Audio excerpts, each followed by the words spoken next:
Mesdames, messieurs, bonsoir et bienvenue pour ce nouvel épisode d'Aurora, épisode spécial par son environnement, par son contenu, mais aussi spécial par mon partenaire, car avec lui chaque moment est spécial.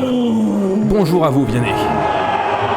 Bonjour Félix, bonjour à toutes et à tous, bienvenue dans cet environnement spécial, comme vous l'avez bien décrit, bienvenue à la Camocon pour un tournoi très intéressant proposé par Aurora Pro Wrestling. Bienvenue à toutes et à tous. Et oui, Aurora qui nous présente aujourd'hui un tournoi, comme vous l'avez dit, tournoi pour un nouveau titre, le titre Galaxia. Le titre Galaxia qui va être décerné pour la toute première fois ce soir à la Camocon, et on va donc démarrer sans plus attendre. Aurora, on entre direct dans le vif du sujet avec notre premier combat de la soirée, mon cher Félix. Oui, premier combat qui va voir s'affronter un nouveau venu, beaucoup de nouveaux venus dans ce tournoi chez Aurora.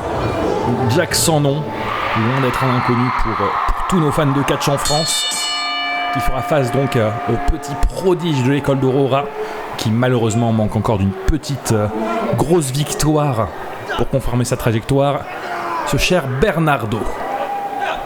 Mais Bernardo contre Jack sans nom, c'est la première affiche pour ce tournoi. On aura également Petit Ange qui affrontera Blackwell. On aura Victor Wardin contre Léo Alaguero et Camus contre Mecha. Et tous les vainqueurs se retrouveront dans une grande finale à 4. C'est ça, j'ai bien suivi ? C'est tout à fait ça, grande finale à 4 donc qui verra le meilleur de cette soirée s'affronter pour le prestige de ce nouveau titre. Et ce sera ce soir en main event. Et pendant qu'on raconte le déroulé, déjà pendant qu'on vous explique le déroulé de cette soirée, eh bien ils n'ont pas perdu de temps, Ils n'ont pas attendu les explications sur le ring. Bernardo et Jack son nom sont déjà en prise au centre de ce ring ici à la Camocon. Ça, Bernardo, bon petit bagage technique, il commence à nous montrer de plus en plus de très bonnes compétences chez ce jeune homme. Malheureusement, un manque d'expérience qui se voit à chaque match. Mais peut-être que ce soir, ce sera sa première grosse victoire. Potentiellement, tomber Jack sans nom, ce serait déjà une belle tête sur son tableau de chasse.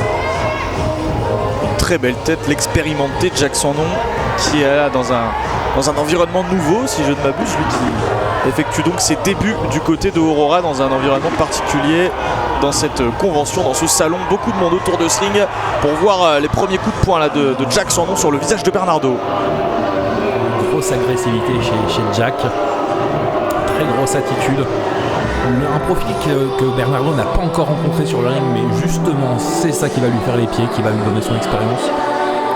À voir comment il s'en sortira sur la durée.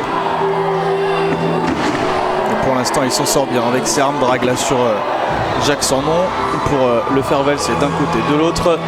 Et Jack qui a l'expérience vient s'agripper aux cordes pour esquiver cette tentative de German suplex, mais qui se fait calmer par un dropkick de la part de Bernardo. Et la première tentative de tomber du match, elle est pour le moins expérimentée des deux. C'est ça, très belle chose, on sent qu'il a la rage, on sent qu'il a l'envie de prouver. Tandis que Jack, lui, est beaucoup plus vicieux à esquiver les confrontations, vraiment essayer d'être sur un terrain que lui maîtrise pleinement.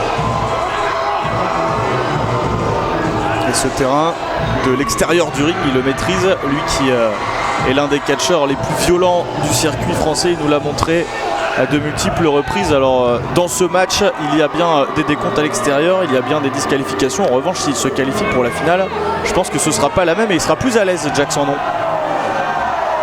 Après, plus à l'aise, disons qu'il n'y a pas beaucoup d'environnements où Jack n'est pas à l'aise.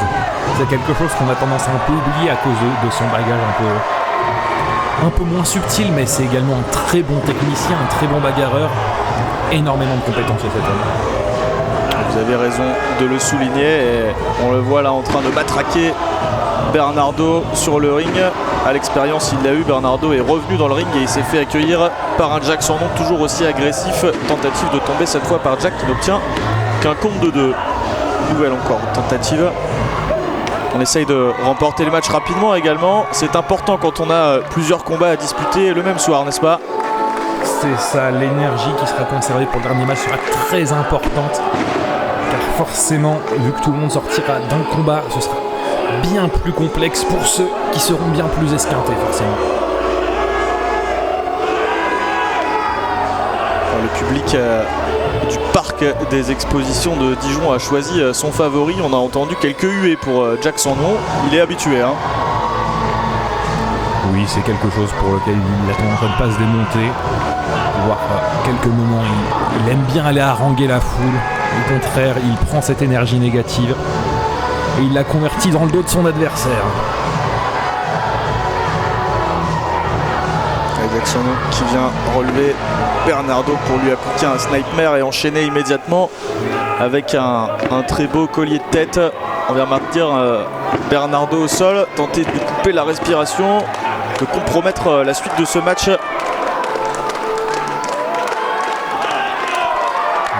Beau petit retour de Bernardo. Oui, les coups d'avant-bras pour faire reculer Jackson. La projection dans les cordes et il se fait cueillir immédiatement avec cette close line, un coup de la corde à linge envoyé avec beaucoup d'autorité par Jackson. Et voilà, quand je parlais d'un manque de subtilité, quelquefois simplement foncer sur son adversaire, c'est ce qui suffit pour reprendre l'avantage.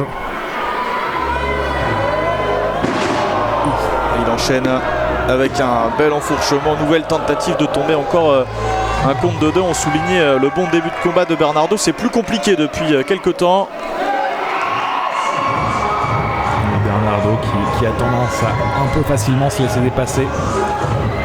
Espérons pour lui qu'il arrivera à reprendre ses esprits, à se reconcentrer. Car quel accomplissement ce serait de rentrer dans cette finale. Quel accomplissement ce serait de repartir vainqueur de cette finale, de repartir avec le titre. Lui qui représente Aurora depuis ses premiers jours.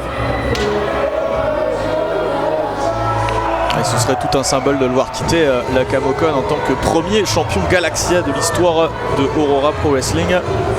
Pour ça, il y aura fort à faire. Déjà, venir à bout de Jackson, ça semble compliqué pour le moment. Et il y aura encore un match à 4 derrière. Et Jackson qui prend le temps. Et il a pris trop de temps. Il se fait contrer la lapel snap suplex porté par Bernardo. Il y a peut-être une ouverture. Il ne lâche pas, il enchaîne ses trademarks, mais très belle anticipation de Jack.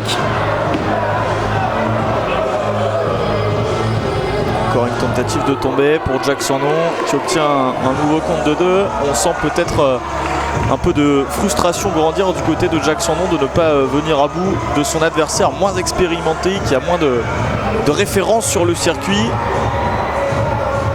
et qui lui résiste bien.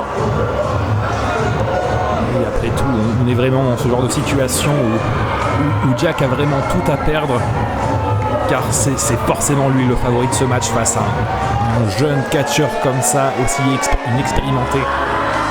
Perdre contre ça serait faire très mauvaise impression pour son premier match à Aurora. Et la projection dans le coin, Bernardo acculé qui profite de ces quelques secondes pour récupérer. On le voit se tenir le bras. Jackson qui va y aller mais qui se fait accueillir avec un coup de coude. Le pied cette fois, la botte en pleine face par Bernardo. Et le coup de coude. Bien enchaîné avec un sling blade. Bernardo qui ne laisse pas d'espace à Jackson. La German suplex qui passe cette fois. Très joli, bien enroulé. Attention qu'il ne perd pas trop de temps. Superbe le crossbody, le tombé et le dégagement in extremis de Jackson sur ce bel enchaînement de Bernardo qui a peut-être fait tourner la dynamique de ce match en sa faveur.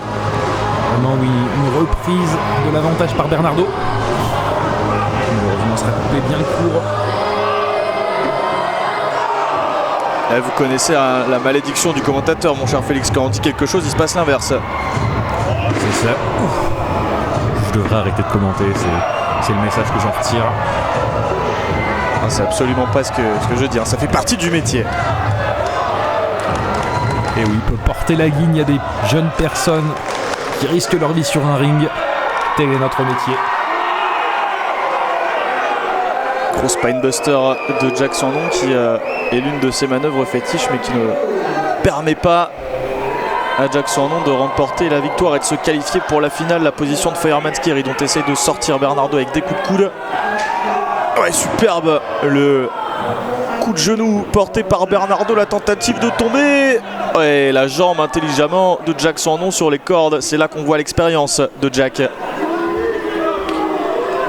C'est sa très bonne conscience de son environnement. grosse erreur de la part de Bernardo, ne jamais tourner le dos à un tel adversaire, quelque chose qu'il payera potentiellement. Trop fort en effet. Ah oui, il le paye avec ce doigt dans les yeux et l'enchaînement de Jack avec un énorme Death Valley Driver dans le coin. Le tombé, 1, 2 et 3, la victoire de Jack Sandon qui se qualifie pour la finale. Belle victoire pour Jack. Décisif pour sa première présence à Aurora. Tandis que Bernardo, malheureusement, continue sur cette lancée un peu mi-figue, mi-raisin. Et on connaît donc le nom du premier participant du Main Event, du premier prétendant au titre de champion Galaxia de Aurora Pro Wrestling. Il s'agit de Jack Sandon. Bientôt rejoint donc par 3 nouveaux participants qui seront déterminés lors des prochains matchs. Et dès maintenant, le prochain. Considère comme le meilleur catcheur du Luxembourg, Blackwell. Vous aurez reconnu la grosse voix de Secondième qui nous fait l'honneur d'annoncer ce soir à la Camocon. Il est multiple champion de catch partout en France. Il n'a pas encore trouvé les 7 boules de cristal, mais son adversaire a déjà les boules. Le petit ange des rings.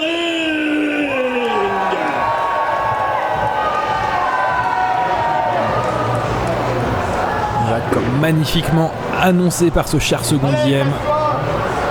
Nous voici au second tour de ce tournoi pour le titre Galaxia. Deuxième match pour déterminer qui ira en finale dans ce match à 4. À gauche, sous le masque, Petit Ange, catcheur écumant les rings de France depuis une dizaine d'années, face au meilleur, et peut-être au seul, qui sait, catcheur luxembourgeois, Blackwell. Affiche intéressante entre Petit Ange et Blackwell. Alors on ira enquêter sur la scène catchesque au Luxembourg. Je connais pas mal de promotions, mais au Luxembourg, je dois avouer que je ne connais personne à part Blackwell. Disons que je suis même pas sûr que la principauté soit assez grande pour y mettre un ring. Bon, on doit trouver la place tout de même. Donc Blackwell, beau bébé. Une tête de plus que Petit Ange, ce qui va pouvoir représenter une difficulté à surmonter pour le jeune catcheur masqué. Difficulté effectivement, plus petit gabarit, mais il en a l'habitude. Petit Ange, c'est très rare qu'il a l'avantage du poids et de la taille sur ses adversaires. Au contraire, lui, il va devoir se servir de sa vitesse, de son agilité et de l'appui de la foule, on imagine. Il est venu se faire des amis là, la petite ref au niveau de sa tenue fera plaisir aux fans d'anime et de manga présents dans la salle. C'est cela au moins, il a su s'adapter à son terrain, aller chercher les bonnes techniques pour avoir le soutien de la foule et pour maîtriser son adversaire. Vraiment belle preuve de vitesse et de technique jusque-là de Petit Ange dans ce match. Avec très beau Hurricane Rana porté sur Blackwell.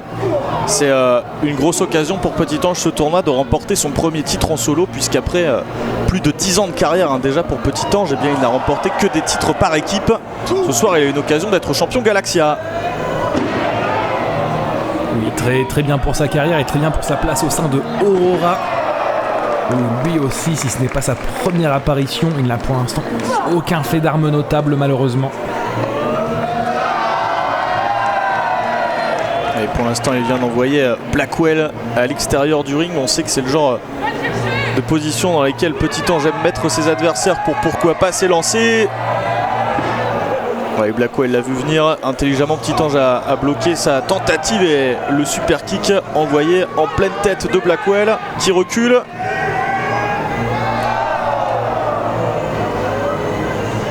Très belle démonstration de force. Vraiment, Petit Ange qui anticipe bien, qui sait bien se placer, qui a le soutien du public. Vraiment, ça va être très compliqué pour Blackwell qui, malgré l'avantage physique, est complètement dépassé par les événements. Les atémis de Petit Ange à l'extérieur du ring sur Blackwell qui, comme vous l'avez très justement souligné, parvient pour l'instant pas à imposer de véritables défis physiques à Petit Ange.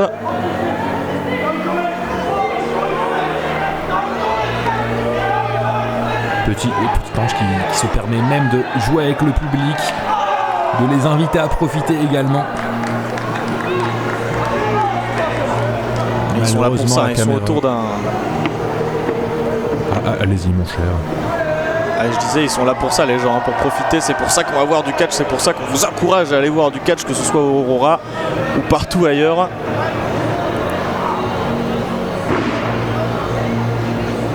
Un public qui semble en plus vraiment prendre du plaisir à ce qui se passe. Et il a bien raison.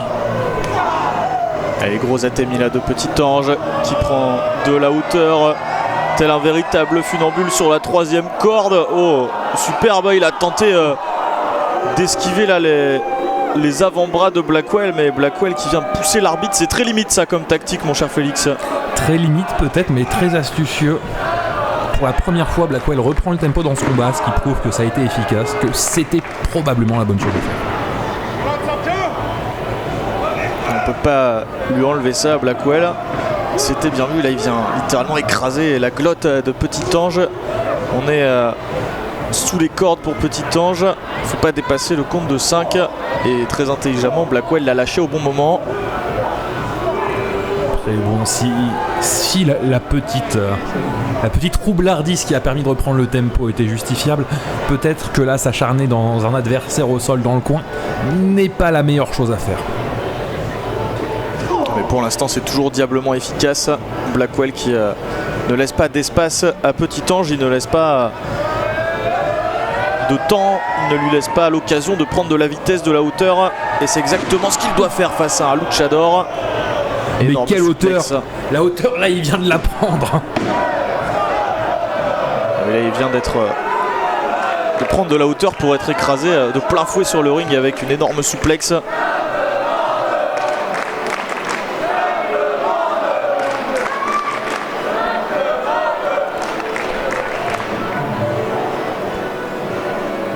Blackwell qui prend beaucoup son temps et qui finit par le payer forcément. Belle esquive. Voilà, tentative de dropkick qui a été esquivée. Le coup de coude sur la tête. Petit Ange qui a du mal à se relever, à résister aux assauts là, de Blackwell. Et vous l'avez dit, prend son temps. Catcheur méthodique Blackwell. C'est comme ça qu'on catch au Luxembourg visiblement.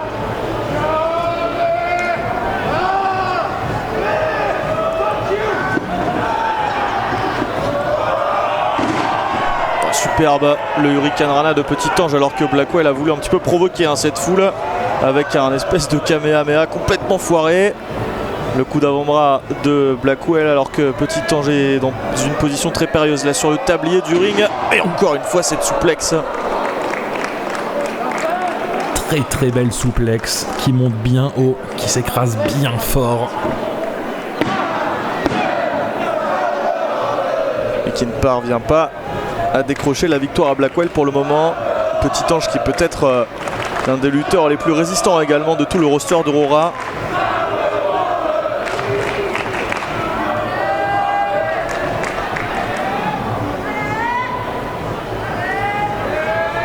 Et Blackwell qui va poursuivre ses assauts avec ces espèces là de coups de boule dans l'abdomen. Coup d'avant-bras maintenant. Ouais, il prend trop son temps avec la foule là, si vous voulez mon avis, mon cher Félix. Oui, vraiment là il semble avoir du mal à rester concentré sur ce qui se passe, ce qui peut finir par lui coûter très cher.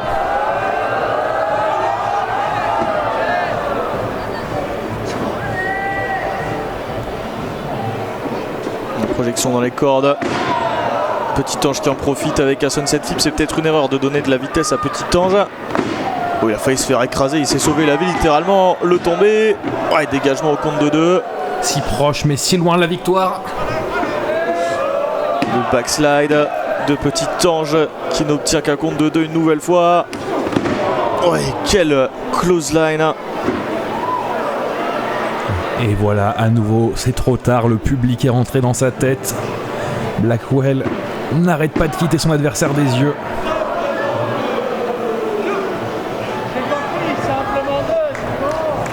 Ouais, il continue de provoquer cette foule. Il se moque des simplement deux lancés par les fans autour de ce ring, public de connaisseurs de catch malgré le fait qu'on soit dans une convention, dans un salon. Ça fait plaisir à voir.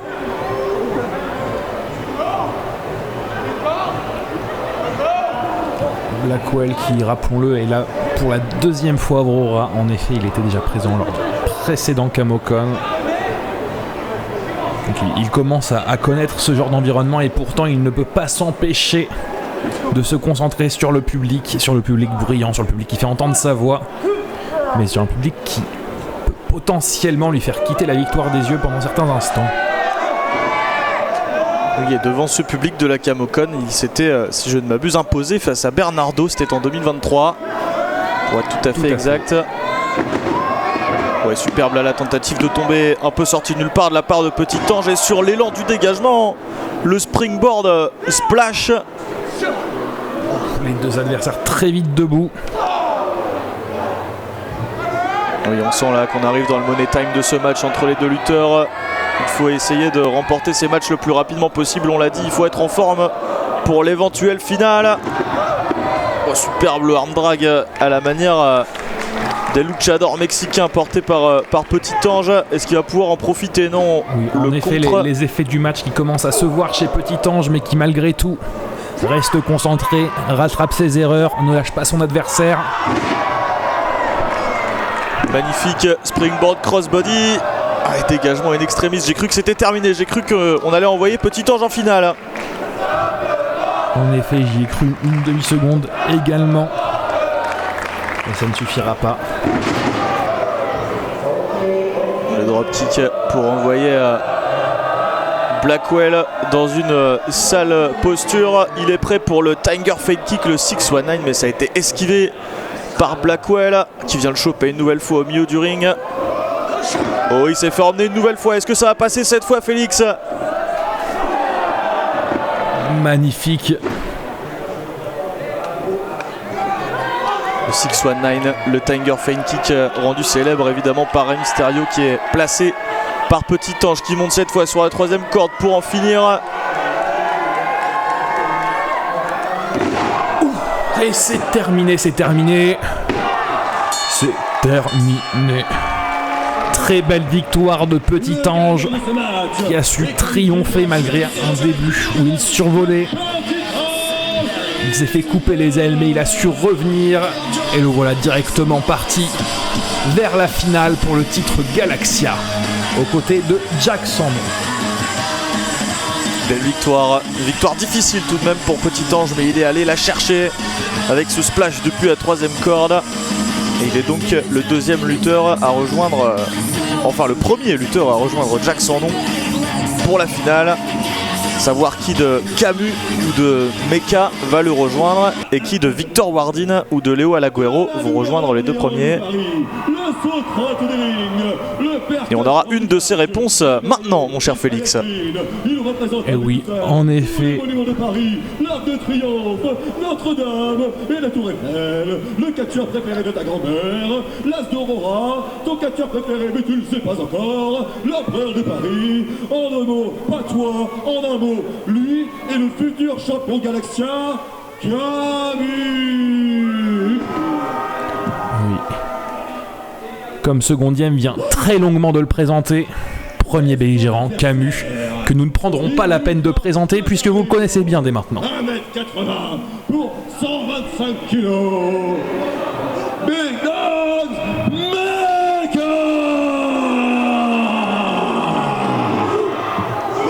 Et face à lui donc, quelqu'un dont vous n'êtes pas coutumier du côté d'Aurora. Si je ne m'abuse, c'est son premier match au sein de cette structure. Il est beau, il est grand, il est très très fort. Il nous vient de l'île de la Réunion, ce très cher Mecha. Mecha contre Camus, nouvelle affiche dans ce tournoi. Et si je peux me permettre, il me semble qu'on a vu Mecha une seule fois du côté d'Aurora et ça lui avait plutôt pas réussi de catcher sur le ring d'Aurora, puisqu'il avait été vaincu par Aiden Black pour sa seule apparition dans cette structure. Est-ce qu'il va faire mieux aujourd'hui face à Camus? Je vous pose bien la question. Il est vrai, je ne connais pas mes datas C'est une honte. Mais non, il faut pas dire ça, il y a tellement de choses à retenir.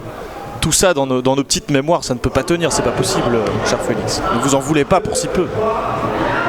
C'est vrai, surtout que la mémoire est vraiment l'un de mes plus gros avantages.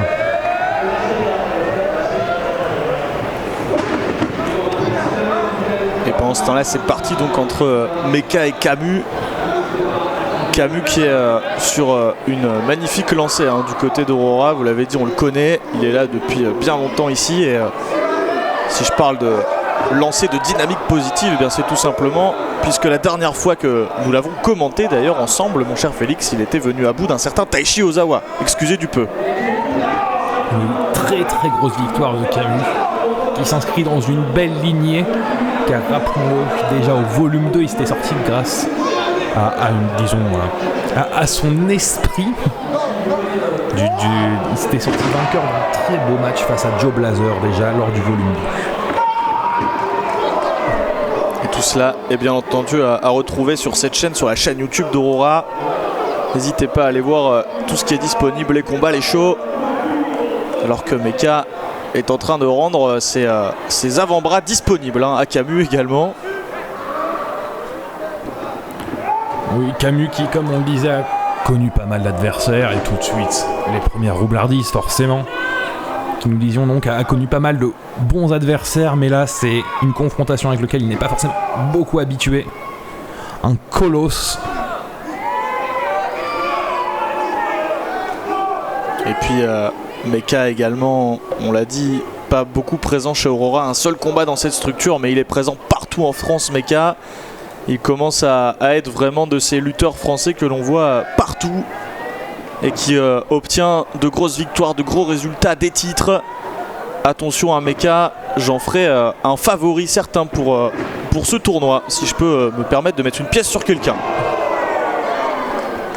Et c'est ça, et ce n'est pas ce qu'il vient de faire qui vous donnera tort. Vraiment, comment il fait valdinguer ses adversaires. Seulement 5 ans d'expérience, déjà plus d'une centaine de combats à son actif. Vous voyez que vous connaissez vos datas.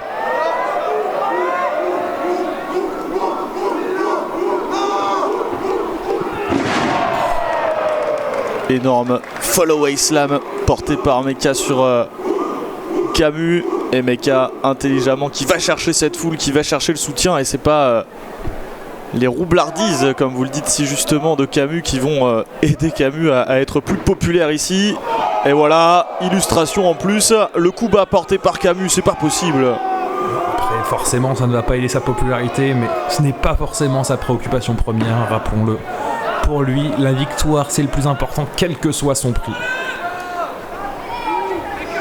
Et on l'a vu déjà à 2 reprises dans ce combat, Meka qui s'est sorti de se tomber après un coup bas, après seulement un compte de 1. Meka qui veut envoyer un message également avec ce dégagement rapide à Camus. Camus qui apprend aussi de ses erreurs lors de ses derniers matchs. Il avait tendance à peut-être laisser un peu trop d'espace à ses adversaires. Là, il ne lâche pas une seule seconde pour respirer pour le pauvre Meka.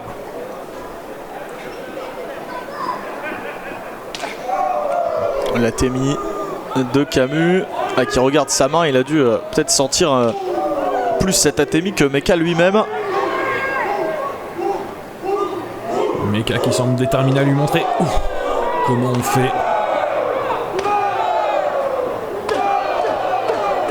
Alors, il y a plus de puissance du côté de Meka, c'est indéniable, qui est en train d'envoyer une véritable mitraillette d'Atemi à la manière d'un certain Kenta Kobashi. C'est ça, plus de puissance, mais aussi regardez la taille de ses mains. Et ça n'a pas empêché Camus de presque surprendre Meka là, avec cette espèce de crucifix pin. Ouais, ça c'est pas un crucifix pin, c'est un pin avec les jambes dans les cordes, monsieur l'arbitre. Ça, mais ce n'était pas suffisant, un peu léger.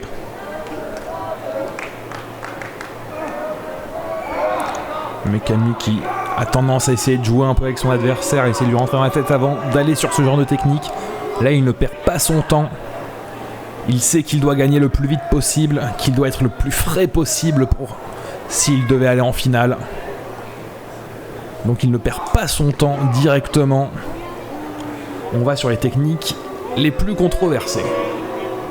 D'autant plus qu'on arrive vers les lutteurs entre guillemets les plus désavantagés sur le papier de ce tournoi, puisque Jack Sandon et Petit Ange ont tout le loisir de récupérer, de se reposer avant la finale, alors que Camus et Meka sont 3e match, et qu'ensuite il y aura également Victor Wardin et Léo Alaguero qui auront encore moins de temps pour récupérer du premier match.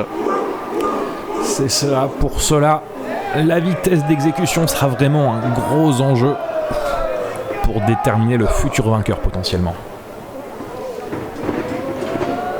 Meka qui prend son élan pour venir écraser avec comment ce puissance. ring a bougé.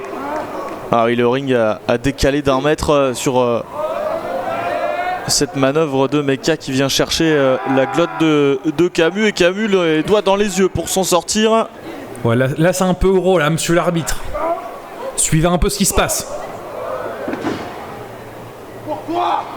Ouais, Camus qui a emmené Meka contre les cordes, qui lui envoie un sale coup de pied là, avec beaucoup de hargne, beaucoup d'agressivité, et ce tombé un peu présomptueux là de la part de Camus.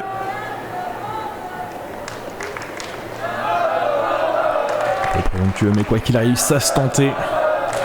Un coup comme ça en plein visage. Quelque chose qui peut sonner très fortement.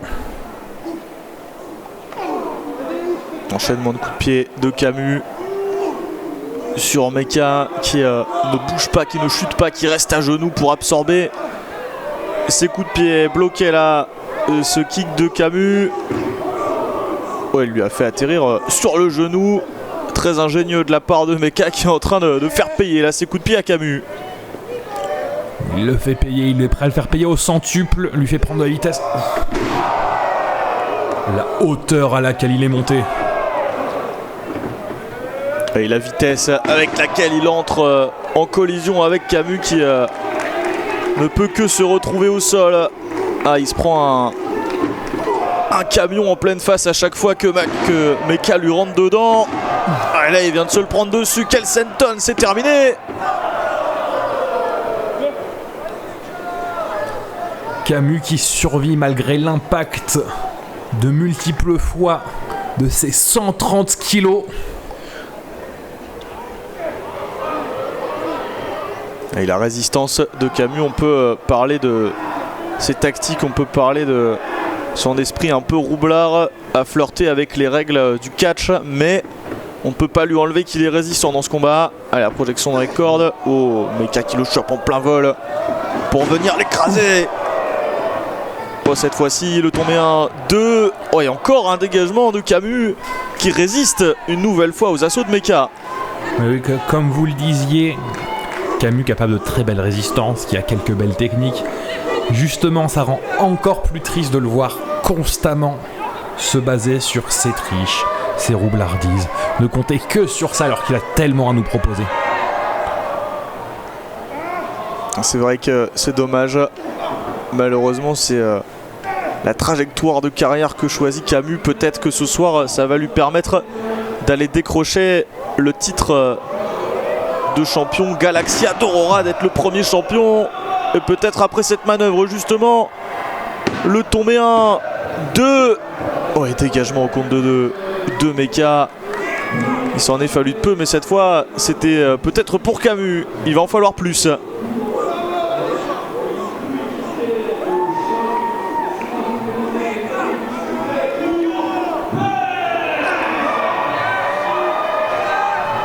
Alors, un peu trop d'espace laissé à Meka, qui a eu le temps de revenir, mais ça ne suffira pas. Oh, attention, Camus qui passe un backstabber alors que Meka était pendu là sur la seconde corde. Quel impact sur ce backstabber. Et encore un dégagement de Meka après cette tentative de tomber de Camus. Et peu importe qui va en finale, ce combat va peser dans le combat à 4. C'est cela, le combat commence à durer, commence à se faire sentir dans le corps de ces deux lutteurs. Chaque seconde de plus c'est des dommages à porter pour le vainqueur lors du prochain match.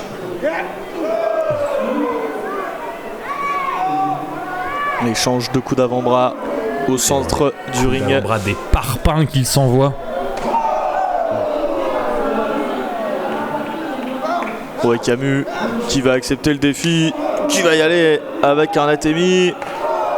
La réponse de Mecha, c'est du à toi à moi au centre du ring de la Camocon pour aller se qualifier en finale du tournoi, pour aller obtenir une chance au titre de champion Galaxia. Attention, oh la spire de Camus, Mecha est déjà debout. Bon, il a décapité, c'est terminé. Mecha qui va l'achever. Et on Camus qui vous fait mentir en allant là sur le tablier du ring. Attention, et la guillotine et qui vient faire chuter Mecha sur l'arbitre. L'arbitre qui, on l'espère, réussira à survivre lui aussi jusqu'au dernier match de cette soirée. Ah oui, c'est pas une soirée simple pour lui. Faut être bien de le souligner. Ouais, le pedigree porté par Camus au centre du ring, mais il n'y a plus d'arbitre. L'arbitre est complètement KO, mon cher Félix. Oui. L'arbitre, s'il pouvait se réveiller, nous faire avancer dans ce match, s'il vous plaît. Et il y aurait sûrement eu 3, mais l'arbitre n'était pas en mesure de faire le tomber. Et ça me dit rien qui va. Et quand on connaît Camus... Camus qui dominait, qui choisit le choix de la facilité. Attention. Oh, le panneau en pleine tête. Mecha qui n'a pas eu l'opportunité de se protéger. La violence de l'impact.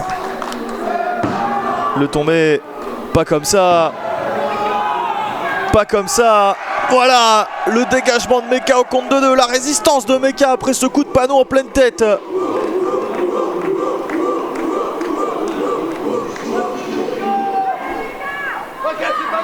Je vous le dis, Félix, la roublardise ne paiera pas ce soir.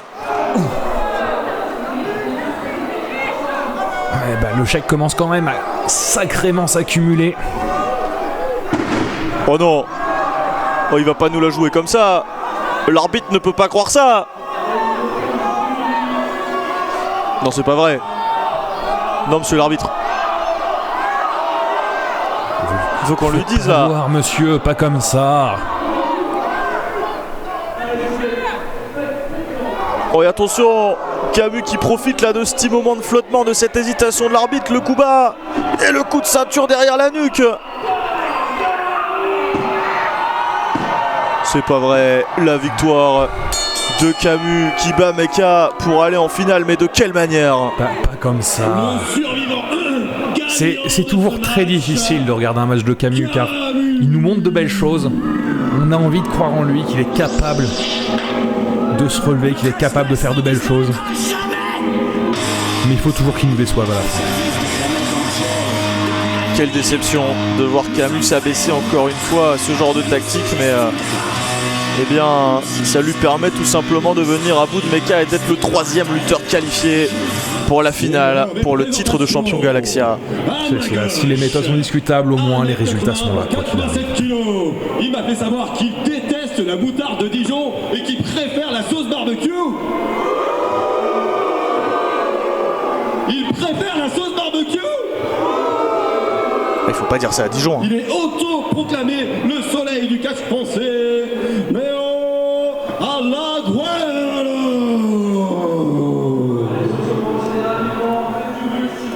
Et son adversaire, 1m70 pour 75 kilos, il nous vient de Dijon. Ça, on peut le dire à Dijon. L'anti-nuisible, la chouette, Victor Wardy. Comme présenté à nouveau avec brio par ce cher secondième. Voilà donc 4e match qualificatif qui déterminera quelle sera la dernière présence dans ce match final pour déterminer un nouveau champion Galaxia. À droite, vous en êtes très familier, c'est un régulier d'Aurora. C'est un des tauliers de ce lieu. Wardin dit la chouette, qui fera face donc à ce nouveau venu sur le ring d'Aurora, Léo Alaguero. Qui de ces deux hommes rejoindra Jack Sandon, Petit Ange et Camus en finale dans ce combat pour couronner un champion Galaxia inaugural du côté de Aurora. Ce serait énorme pour Léo Alaguero, pour ses débuts chez Aurora, d'aller chercher ce titre directement à la Camocon. Oui, ce serait très bel accomplissement de sa part. Là où face à lui, Wardin est potentiellement l'un des favoris, si ce n'est le favori. Vu son enchaînement de victoires actuellement à Aurora, clairement l'un des hommes les plus forts sur ce ring. Dès qu'on est à Aurora, on a de très fortes chances de le voir repartir la tête haute. Puis Victor Wardin, ça a été précisé par Secondiam, il vient de Dijon et en face de lui on a quelqu'un qui dit préférer le ketchup à la moutarde. Alors je vous laisse imaginer qui le public choisira comme favori. Forcément entre l'enfant du pays et cet homme qui, malgré son désamour de la moutarde, porte un très joli slip jaune.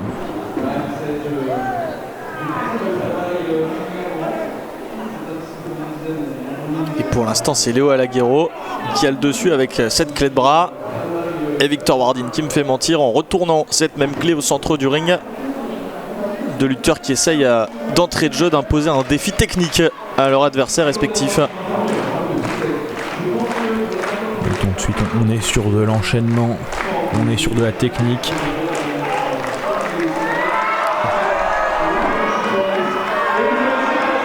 Et on est sur de la violence pas forcément très bien acceptée dans ce ring, monsieur. On évite de manger ses adversaires, s'il vous plaît. Il a mordu et cassé les doigts là de Léo Alaguero, et Léo qui répond avec les doigts dans les yeux de Victor Wardin. Décidément entre Léo Alaguero et Camus on est servi là en ce moment sur le ring de la Camocon. Oh, c'est Hurricane Rana qui n'est pas passé comme il le voulait là pour Victor Wardin. Ce kick en revanche il a bien touché. Et ça envoie Léo Alaguero à l'extérieur. Peut-être une petite roublardise de la part de monsieur Alaguero. Mais rappelons-le que son adversaire a tenté de le manger. On peut comprendre qu'on devienne un peu chafouin après ça. On peut comprendre qu'ils ne soient pas très copains ou qu'ils se répondent l'un l'autre avec des tactiques un peu agressives, un peu limite. Et pour l'instant, Léo Alaguero va se réfugier à l'extérieur du ring. Ouais, Victor Wardin qui voulait y aller et intelligemment, Léo Alaguero montre qu'il est malin, qu'il sait bouger quand il le faut pour esquiver les assauts de son adversaire. Quoique là il n'est pas bien malin puisqu'il lui a tourné le dos à Victor Wardin.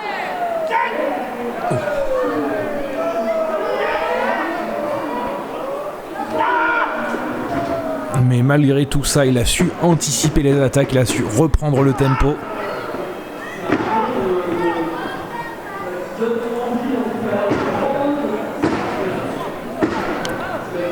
Les coups de pied à répétition de Léo Alaguero dans le coin, sous le compte de l'arbitre.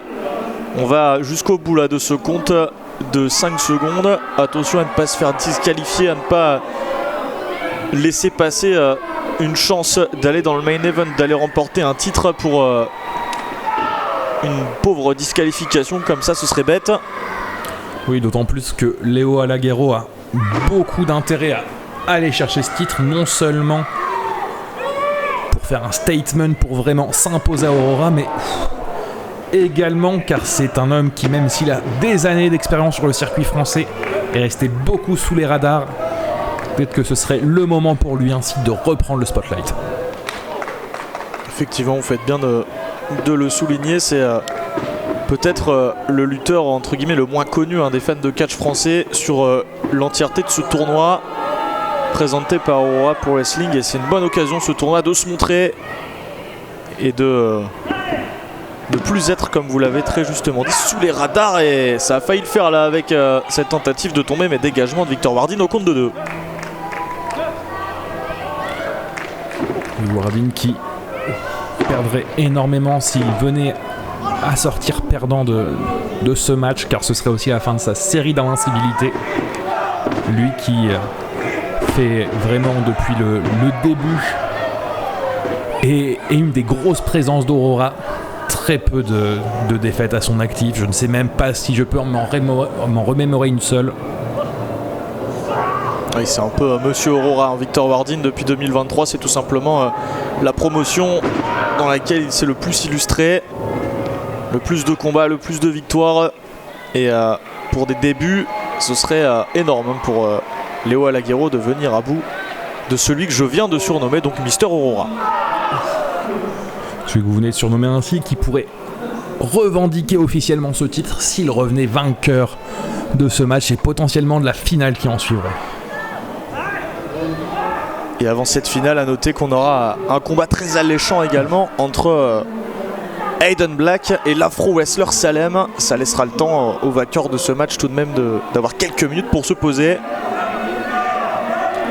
C'est cela ce soir, le titre Galaxia qui est à gagner dans ce tournoi n'est pas le seul enjeu en effet, car comme vous l'avez précisé, Salem et Aiden Black se feront face dans un match pour déterminer qui sera le prochain challenger numéro 1 au titre de Aurora. Ce sera juste après ce combat entre Victor Wardin et Léo Alaguero qui est en train de dominer Léo avec cette clé de jambe sur Victor Wardin au centre du ring. On vient écraser cette jambe gauche de Victor Wardin et en cas de victoire dans ce combat, Victor Wardin il arriverait avec peut-être une jambe gauche bien affaiblie là à cause de Léo Alaguero.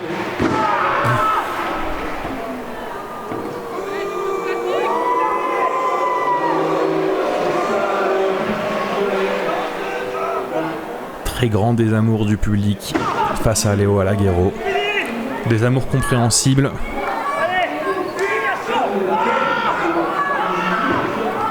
Des amours dont il n'a que faire. Lui qui s'acharne sur cette jambe désormais avec une ankle lock. Victor Wardin qui va tenter de s'en sortir. La roulade pour envoyer Alaguero dans le coin. Et on le voit qui boitille.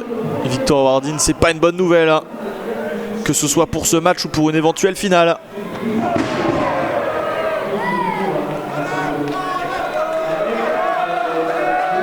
Et malgré ça, Wardin qui ne se laisse pas démonter, continue d'aller à l'assaut, qui reprend le tempo. Et avec un bel enchaînement, 2 coups d'avant-bras, 2 coups de coude. Il va chercher cette foule qui lui est acquise ce soir et la prise d'élan qui a été tentée, mais cette jambe lui a fait défaut comme on le craignait. Et attention, Léo Alaguero pourrait bien en profiter là depuis les cordes. Encore un Enzuguri par Victor Wardin qui va tenter de l'amener avec peut-être un power slam. Oh non, c'est un cutter porté par Victor Wardin. Est-ce que c'est suffisant ? Malheureusement pour lui, pas encore. Tandis que la foule tente de lui donner son énergie. Lui qui va devoir ignorer la douleur.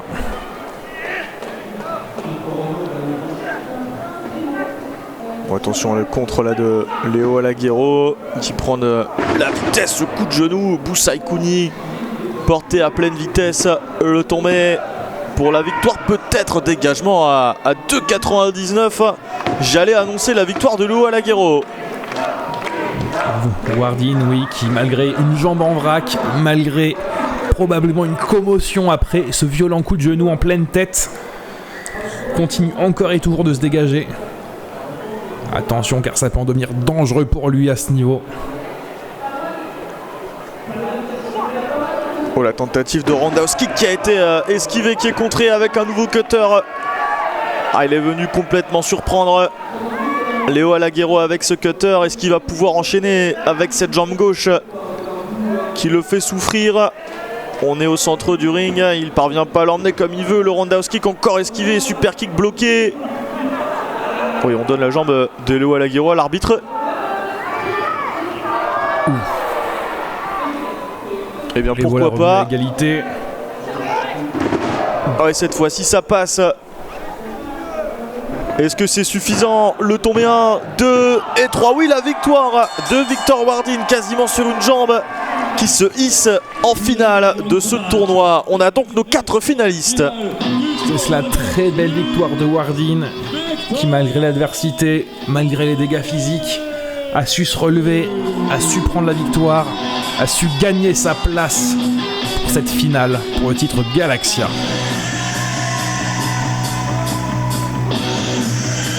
Et on a donc les 4 noms, ce sera Jack sans nom, ce sera Petit Ange, Camus et Victor Wardin que l'on retrouvera dans le main event de ce tournoi pour aller couronner un champion Galaxia inaugural du côté de Aurora Pro Wrestling. C'est cela, 4 hommes déterminés, 4 hommes talentueux, mais un seul repartira champion ce soir. Il nous vient d'un monde sans lumière. Aurora, lâche la bête, Aiden Black. Et en attendant, un seul de ces 2 hommes repartira challenger numéro 1 au titre de champion Aurora. Dans le 93, 1m78 pour 100 kg. Il est là pour briser le plafond de verre. C'est la Big Wrestler Salem.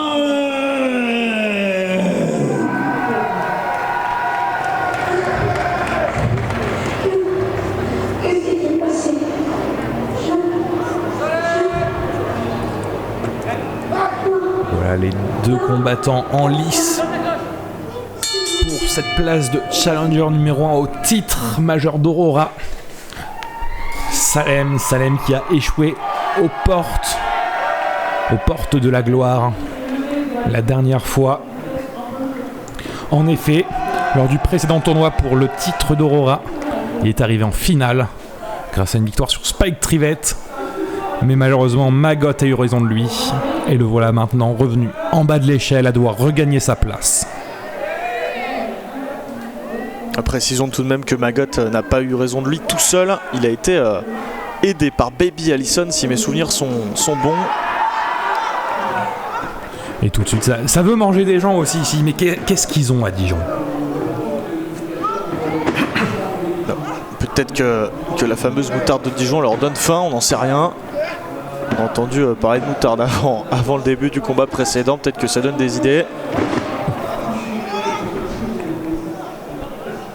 Ouais, les lutteurs qui, eux aussi, même s'ils n'ont pas 2 matchs à enchaîner, ne perdent pas leur temps, vont tout de suite droit vers la victoire.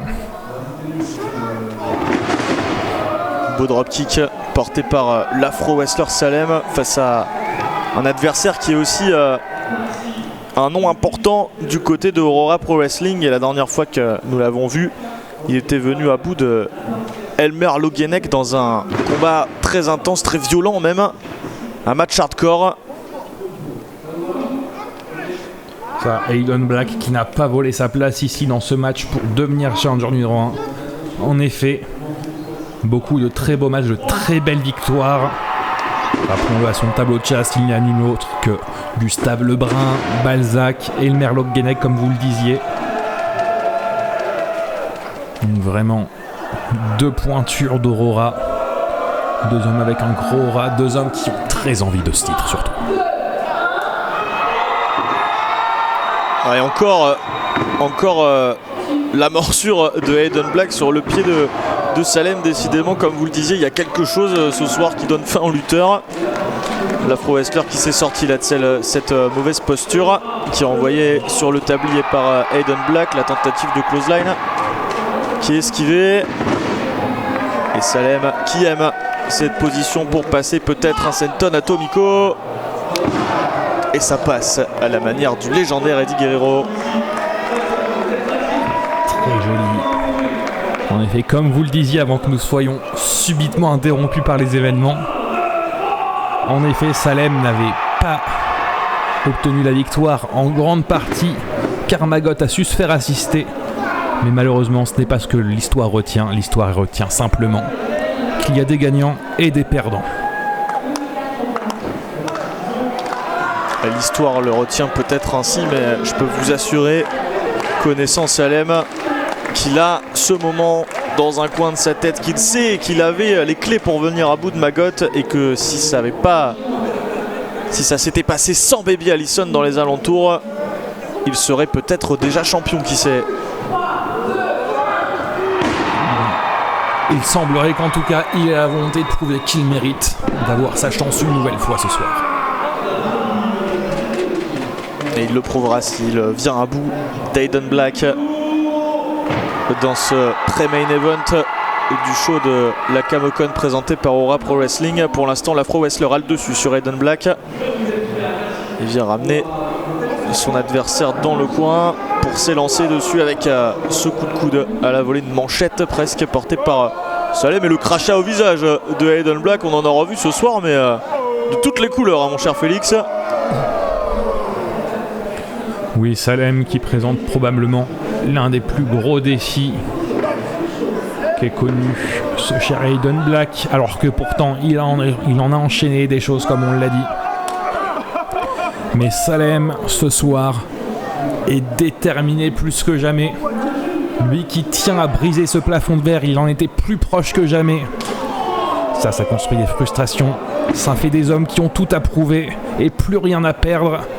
Et ce soir, c'est Aiden Black qui semble en faire les frais.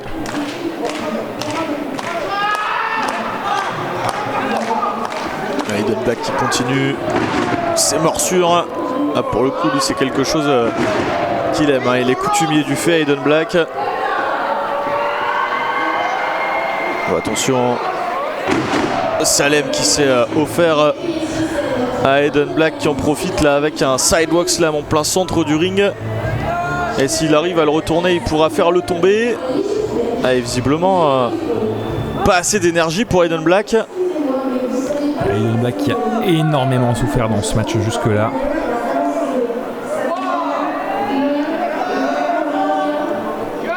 Il pourrait nourrir des regrets, hein, si Salem venait à le vaincre. Il reverrait cette séquence en se disant qu'avec une once d'énergie supplémentaire, il aurait pu faire un tombé qui aurait pu s'avérer victorieux. Après, je ne sais pas si Aiden Black est vraiment de ces personnes qui regardent en arrière.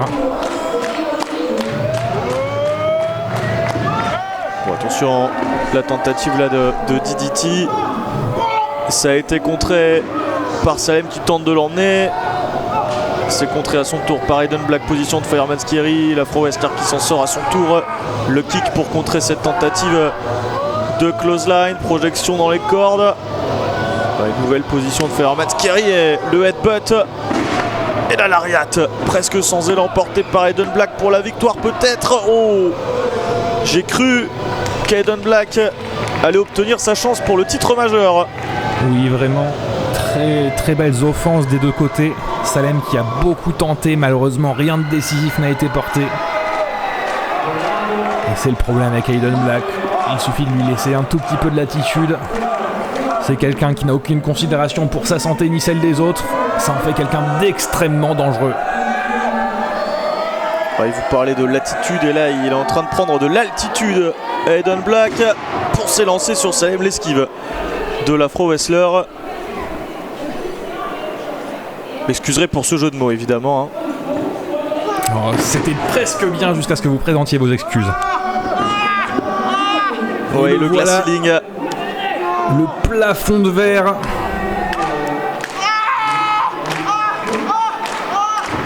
Et encore une morsure d'Aiden Black pour se sortir de ce glass ceiling évidemment. Salem obligé de lâcher un coup de coude énorme en pleine face. Oh, Salem qui avait réussi à placer son glass ceiling sur plafond de verre, mais cette fois il se prend cette terrible manœuvre d'Aiden Black et qui remporte la victoire. On a un nouveau challenger au titre majeur d'Aurora. Je suis Le gagnant de ce match, Salem une nouvelle fois à deux doigts de la conquête. Grand Salem. moment pour Aiden Black. Triste instant pour ce cher Salem qui une nouvelle fois tombe aux portes de la gloire, porte de la victoire. Ah oui, il y aura des regrets du côté de l'Afro Wrestler qui tombe en bas de l'échelle, qui ne parvient pas à briser ce plafond de verre. pour le titre Aurora Galaxia. Et c'est l'heure du main event, mon cher Félix. Le premier participant Et ce main event, et quel main event! 4 hommes que nous n'avons plus à vous présenter et que nous ferons tout de même. Le voici, Jack sans nom, un homme dérangé, un homme dangereux qui se trouve déjà dans une grosse opportunité pour sa première apparition à Aurora. Petit ange, le catcheur masqué, la grande expérience, le voltigeur qui sera surveillé dans ce match.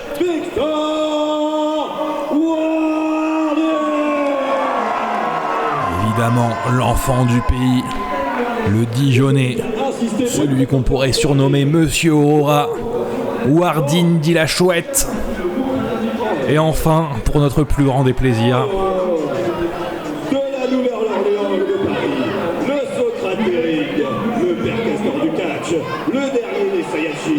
il représente à lui tout seul tous les monuments de Paris, l'Arc de Triomphe, Notre-Dame, la Tour Eiffel, le catcheur préféré de ton grand-père, la Aurora, ton catcheur préféré, et tu ne sais pas encore, l'empereur de Paris, en deux mots, pas toi, en un mot, lui, le futur, il pense d'être champion Galaxia, Camus. Comme vous l'aurez deviné, j'ai pleinement délégué cette présentation à Secondième, préférant garder mon souffle pour la suite de ce match.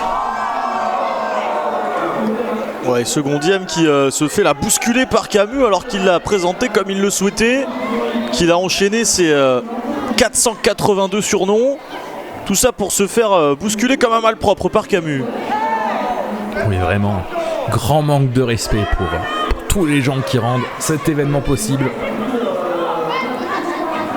D'ailleurs, nous les saluons tous, les présentateurs, les arbitres, les caméramans, les techniciens. C'est eux qui rendent ce genre de choses possibles. Et merci également à vous, public, d'être là.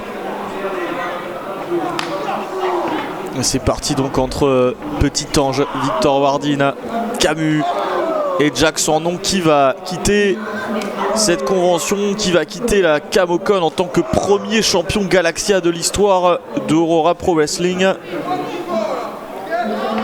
C'est ça, car ne l'oublions pas, des champions, il y en a beaucoup, mais des premiers champions, il n'y en aura qu'un seul dans l'histoire. Et on voit, comme souvent dans ce genre de configuration, dans ce genre de combat, plusieurs des petites alliances de circonstances. Rappelons qu'il ne peut y avoir qu'un seul vainqueur. Le premier tombé, la première soumission sera victorieuse. Mais on a vu un semblant d'alliance temporaire entre Petit Ange et Victor Wardine, puisque désormais Petit Ange s'en prend à Wardine avec un très beau Hurricane Rana. C'est ça, rappelons-le, c'est chacun pour soi. Au final, seul un homme pourra repartir champion. Et si cet homme, c'était Petit Ange qui semble prendre le dessus dans ce début de match. Encore une fois, cette malédiction du commentateur qui a fait effet pour ce pauvre Petit Ange sous le coup des coups de la corde à linge par Jack sans nom. C'est ça, et pendant ce temps, celui qu'on va commencer à oublier, peut-être l'homme le plus intelligent de ce match, Camus, qui, en n'étant pas sur le ring, permet surtout de voir ses adversaires s'épuiser.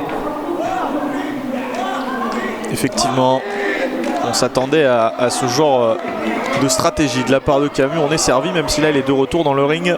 Évidemment, c'est entre guillemets une sécurité d'être à l'extérieur. On n'est pas sous le coup des assauts de ses adversaires, mais on peut également perdre le match. Et là, le premier coup bas du match, porté par Camus sans surprise. C'est cela, pas très fair-play, mais techniquement pas interdit. Rappelons-le, nous sommes dans un match sans disqualification, puisque nous sommes dans un match à 4. Vous faites bien de le rappeler, et on ne doute pas que Camus va en profiter, mais attention également à Jack sans nom. Je le disais dans le premier combat de cette soirée, lui adore les combats où il n'y a pas de disqualification. C'est cela, si on peut reprocher à Camus certaines techniques peu conventionnelles, c'est peut-être le côté un poil trop direct de Jack qui peut être dangereux dans ce genre de match. Superbe la sunset flip de Petit Ange avec un dropkick bien enchaîné sur Camus, la tentative de tomber alors que Wardin est en incapacité totale de venir briser ce tombé, mais heureusement pour Victor Wardin, Camus s'est dégagé seul comme un grand.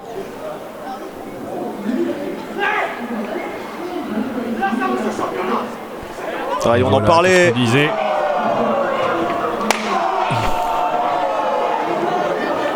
Panneau qui n'aura pas fait le feu. Ah oui, le panneau qui s'est brisé sur la tête de Victor Wardin. Et pour reprendre les mots du public de la Camocon, ça doit faire mal.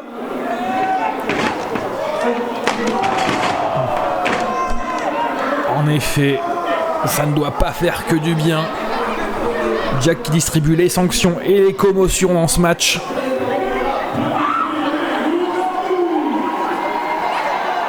Il n'a pas volé son surnom de violence incarnée. Jack son nom. Et après des coups de panneau, il va utiliser ses points sur Victor Wardin. Sur Petit Ange, il en a pour tout le monde également.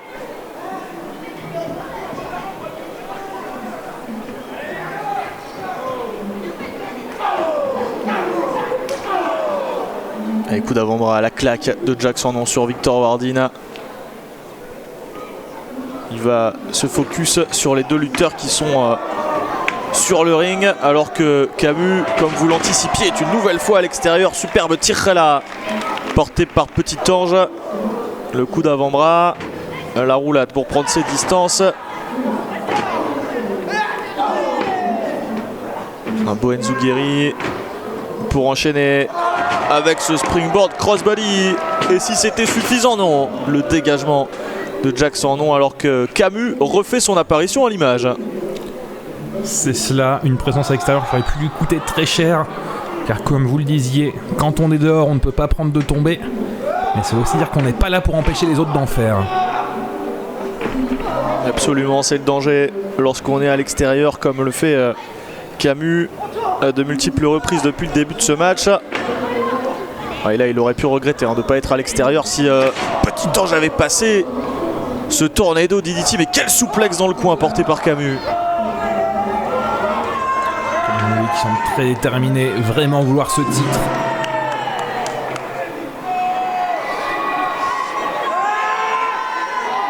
Victor Wardin également devant son public à Dijon. Le Enzuguri. Il est venu chercher Camus à la hauteur d'une 4e corde et il passe ce cutter qu'il avait placé dans son combat face à Léo Alaguero.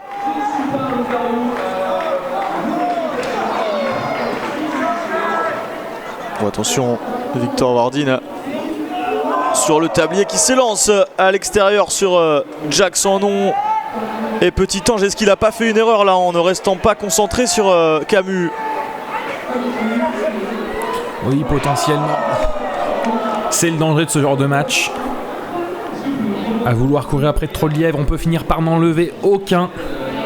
Malheureusement, quand on a l'avantage, qu'on essaye d'avoir des yeux dans le dos et de surveiller ses autres adversaires, c'est aussi le moment où on peut perdre le tempo, perdre l'avantage.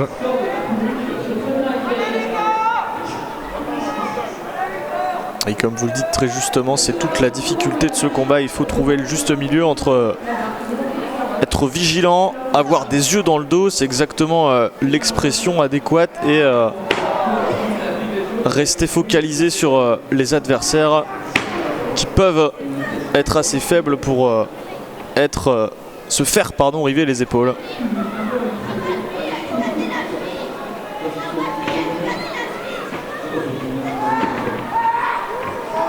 Camus qui balance Jack sans nom à l'extérieur du ring. Tous ses adversaires sont à l'extérieur. Ouais, Camus qui a une sale idée en tête. Il va prendre un risque, Camus. Non, il va pas y aller. Dommage. Il aurait pu nous montrer une nouvelle fois ses qualités athlétiques, ses capacités, peut-être en donner au public. Mais non, apparemment, il préfère prendre des gens au pif dans le public.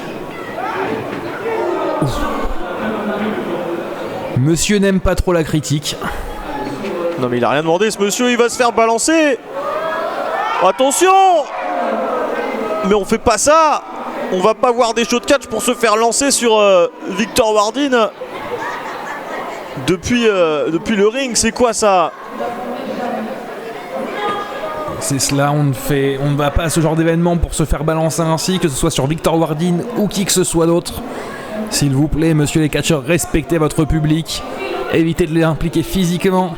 Rappelons-le, ce sport est un sport dangereux. Les catcheurs sont des athlètes entraînés, ne reproduisez pas ça chez vous. Non, on a vu des choses de la part de Camus, mais alors ça c'est vraiment la manœuvre la plus horrible de la soirée. Il a balancé un membre du public sur ses adversaires, j'en reviens pas.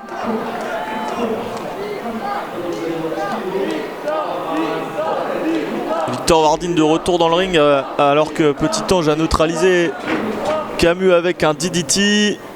On se jauge là entre les deux hommes, on essaye de placer une manœuvre avec de la vitesse, mais on s'esquive l'un l'autre.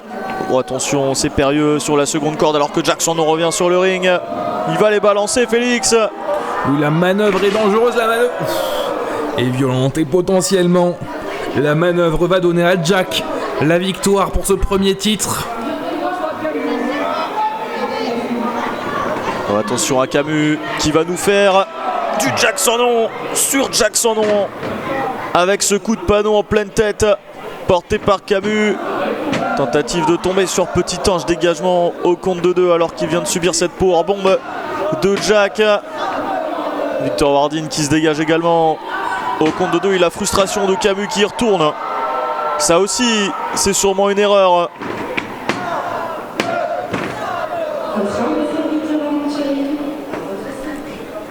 Camus qui essaye de bouffer à tous les râteliers, qui essaye de profiter de ce qui vient de se passer pour prendre la victoire. Mais malheureusement, ça ne mènera à rien. Et Jackson qui est déjà de retour sur le ring après avoir pris un panneau en pleine tête. On le disait, il en a l'habitude. C'est cela. La tête est potentiellement vide, mais la tête est dure.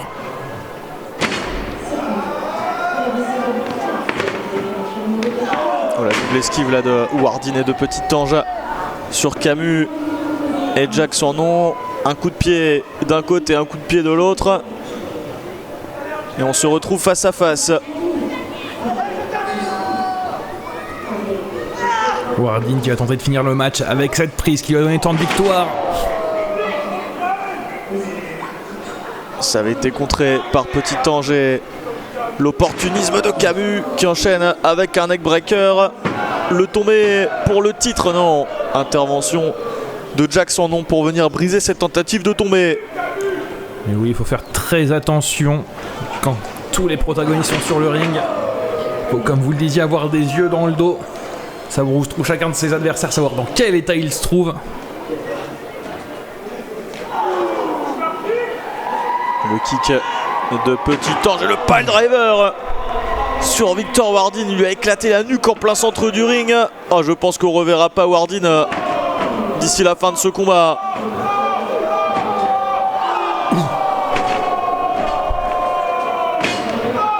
Le Petit Ange qui paye très cher cette petite inattention. Ouais, quel enchaînement de son pas nom. Et vous êtes 4 sur Wardin est déjà de retour, Félix, c'est dingue, après ce pile driver.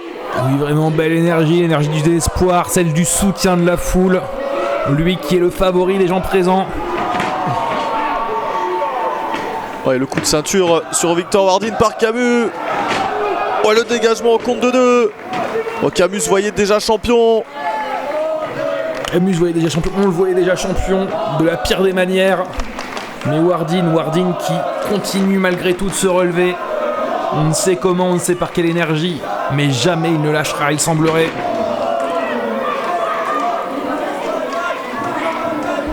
Camus qui est en position. Petit Ange avec un croc en jambe sur Wardin. Les deux sont en position pour le Tiger Fed Kick. Et c'est seulement Camus qui se retrouve à la réception intelligemment. Victor Wardin avait senti le coup venir. Il a esquivé. Petit Ange sur la troisième corde qui s'élance. Oh, et le cutter à la volée. Très beau mouvement, très beau placement, magnifique. Et oui, avons-nous notre premier champion? Est-ce que c'est terminé? Et le voici. Et oui, la victoire de Victor Wardin qui devient le tout premier champion Galaxia de Aurora Pro Wrestling, mon cher Félix. Très belle victoire, très beau placement, très belles anticipations. Vraiment Wardin qui était magistral sur cette fin de match. Lui qui a su être astucieux, qui a su utiliser tout ce qui se passait autour de lui et qui ressort vainqueur après nous avoir montré non seulement qu'il était résistant, qu'il était fort, mais qu'il était aussi potentiellement le plus intelligent dans ce genre de confrontation. Et oui, après un main event très disputé entre ces 4 lutteurs, Victor Wardin l'emporte. En tant que amateur de cyclisme, je suis content de voir le local de l'étape s'imposer aujourd'hui. Très belle victoire. Ce petit ange qui semble avoir besoin d'être évacué. Espérons qu'il aille bien après ce match où il a su s'illustrer, où il a su nous montrer pourquoi il avait sa place à Aurora. Et par contre, qu'est-ce qu'il vient faire ici? Camus, mauvais perdant qu'il est, vient s'attaquer à Victor Wardin qui était juste en train de célébrer sa victoire avec ce public, avec son public. Oh, et secondième. Non seulement il nous fait perdre notre temps avant son match, il faut qu'il nous fasse perdre notre temps après. Mais voilà, ça c'est mérité. Merci monsieur. Secondième qui permet à Victor Wardin de reprendre le dessus. Incroyable. Voilà, ça, et il a eu ce qu'il méritait. Il a eu ce qu'il méritait exactement, Victor Wardin, qui vient clouer le bec de Camus pour clore cet événement. Oui, c'est cela sur ces images. Merci à vous d'avoir été présents. Merci à vous, mon cher, de m'avoir accompagné sur cet événement. Et à la prochaine. Merci Félix. Bisous à toutes et à tous.